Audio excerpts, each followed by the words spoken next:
ಎಲ್ರಿಗೂ ನಮಸ್ಕಾರ. Welcome back to CSJ channel. ಇದು ನಮ್ಮ ಮನೆಯ ಶುಕ್ರವಾರದ ಪೂಜೆ. ನಾನು ಹೇಗೆ ಸರಳವಾಗಿ ಲಕ್ಷ್ಮೀ ಪೂಜೆ ಮಾಡ್ಕೋತೀನಿ ಅನ್ನೋದನ್ನು ತೋರಿಸಿದ್ದೀನಿ. ನಾನು ಬೇಗ ಎದ್ದು ಮನೆಯೆಲ್ಲ ಕ್ಲೀನ್ ಮಾಡಿಕೊಂಡು ಹೊರಗಡೆ ಅಂಗಳ ಎಲ್ಲ ಕ್ಲೀನ್ ಮಾಡಿ ಸ್ನಾನ ಮುಗಿಸಿ ನಂತರ ಹೊಸ್ತಿಲಿಗೆ ರಂಗೋಲಿ, ತುಳಸಿ ಮುಂದೆ ರಂಗೋಲಿ ಹಾಕ್ತೀನಿ. ರಂಗೋಲಿ ಹಾಕಿ ದೇವ್ರ ಮನೇಲಿ ದೀಪ ಹಚ್ಚಿಟ್ಟು ಮೊದಲು ತುಳಸಿ ಪೂಜೆ ಮಾಡ್ಕೋತೀನಿ. ತುಳಸಿಗೆ ಮೊದಲು ನೀರು ಹಾಕಿ, ಕೃಷ್ಣನ ವಿಗ್ರಹ ಇಲ್ದಲೇ ತುಳಸಿ ಪೂಜೆ ಮಾಡಬಾರ್ದು. ಇದಕ್ಕೆ ಶುದ್ಧೋದಕ ಸ್ನಾನ ಮಾಡಿಸಿ ಗೆಜ್ಜೆ ವಸ್ತ್ರ ಏರಿಸಿ ಅರಿಶಿನ ಕುಂಕುಮ ಗಂಧ ಅಕ್ಷತೆ ಎಲ್ಲ ಏರಿಸಿ ಹೂವು ಏರಿಸಿ ನೈವೇದ್ಯ ತೋರಿಸ್ಬೇಕು. ಧೂಪ ದೀಪ ಹಾಕಿದ್ಮೇಲೆ ನೈವೇದ್ಯ ತೋರಿಸಿ 5 ಪ್ರದಕ್ಷಿಣೆ ನಮಸ್ಕಾರ ಹಾಕಬೇಕು.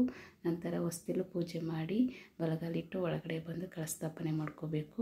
ಕಳಸಕ್ಕೆ ಒಂದು ಪ್ಲೇಟಲ್ಲಿ ಅಕ್ಕಿ ಹಾಕಿ ಅಷ್ಟದಳ ಕಮಲ ಬರೆದು ಅದಕ್ಕೆ ಅರಿಶಿನ ಕುಂಕುಮ ಅಕ್ಷತೆ ಎಲ್ಲ ಹಾಕಿ ಇಡಬೇಕು. ನಂತರ ಇಲ್ಲಿ ಗಂಗೆ ಪೂಜೆ ಮಾಡಿಕೊಂಡು ಗಂಗೆ ಜಯಮನೆ ಜಯ ಗೋದಾವರಿ ಸರಸ್ವತಿ ನರ್ಮದೆ ಸಿಂಧು ಕಾವೇರಿ ಜಲಸ್ಮಿನ್ ಸನ್ನಿಧಂ ಕುರು ಅಂತ ಹೇಳಿ ಗಂಗೆನ ಆಹ್ವಾನ ಮಾಡಿಕೊಂಡು ಧೂಪ ಬೆಳಗಿ ನಂತರ ಅದಕ್ಕೆ ಅರಿಶಿನ ಕುಂಕುಮ ಅಕ್ಷತೆ ಹೂವು ಹಾಕಿ ಇಲ್ಲಿ ಫಲ ತಾಂಬೂಲ ಇಟ್ಟು ಕಾಯಿ ಇಟ್ಟು ಅರಿಶಿನ ಬೇರನ್ನ ಕಟ್ಟಬೇಕು. ಅರಿಶಿನ ಬೇರ ಕಟ್ಟಿ ಕಳಸ್ಥಾಪನೆ ಮಾಡ್ಕೋಬೇಕು.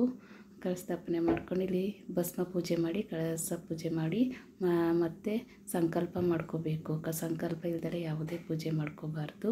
ಸಂಕಲ್ಪ ಮಾಡ್ಕೊಂಡಾದಮೇಲೆ ಮನೆಯಲ್ಲಿರೋ ವಿಗ್ರಹಗಳಿಗೆಲ್ಲ ಶುದ್ಧೋದಕ ಸ್ನಾನ ಮಾಡಿಸಿ ಮೊದಲು ಗಣೇಶನ ಪೂಜೆ ಮಾಡಿ ಕುಲದೇವರ ಪೂಜೆ ಮಾಡಬೇಕು. ಕುಲದೇವರ ಪೂಜೆ ಮಾಡಿ ಲಕ್ಷ್ಮೀನ ಆಹ್ವಾನ ಮಾಡಿಕೊಂಡು ಹರಿದ್ರ ಕುಂಕುಮ ಭಸ್ಮ ಎಲ್ಲ ಏರಿಸಿ ಗೆಜ್ಜೆ ವಸ್ತ್ರ ಹೂವೆಲ್ಲ ಏರಿಸಿ ಲಕ್ಷ್ಮಿಗೆ ಉಡಿ ತುಂಬಬೇಕು. ಮತ್ತು ಅಷ್ಟೋತ್ತರ ಹೇಳ್ಬೇಕು.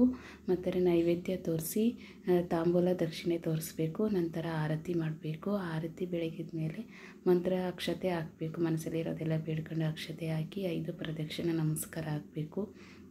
ಹಾಕಿದ್ಮೇಲೆ ಕೈಯಲ್ಲಿ ಅಕ್ಷತೆ ಮತ್ತು ನೀರು ಹಿಡಿದು ನನ್ನ ಪೂಜೆಯಲ್ಲಿ ಏನಾದರೂ ತಪ್ಪಾಗಿದ್ರೆ ಕ್ಷಮಿಸಿ ನನ್ನ ಪೂಜೆಯನ್ನು ಸ್ವೀಕರಿಸಮ್ಮ ಅಂತ ಬೇಡ್ಕೊಂಡು ಅಕ್ಷತೆ ಬಿಡಬೇಕು. ಈ ರೀತಿ ನಾನು ಪೂಜೆ ಮಾಡ್ಕೊಳ್ಳೋದು. ಪ್ರತಿ ಶುಕ್ರವಾರ ಪೂಜೆ ಮಾಡ್ಕೊಳ್ಳೋದು.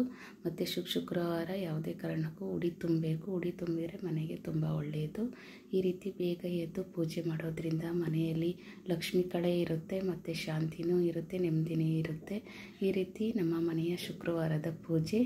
ಈ ವಿಡಿಯೋ ನಿಮಗೆ ಇಷ್ಟ ಆದರೆ ಲೈಕ್ ಮಾಡಿ, ಶೇರ್ ಮಾಡಿ, ಸಬ್ಸ್ಕ್ರೈಬ್ ಮಾಡಿ.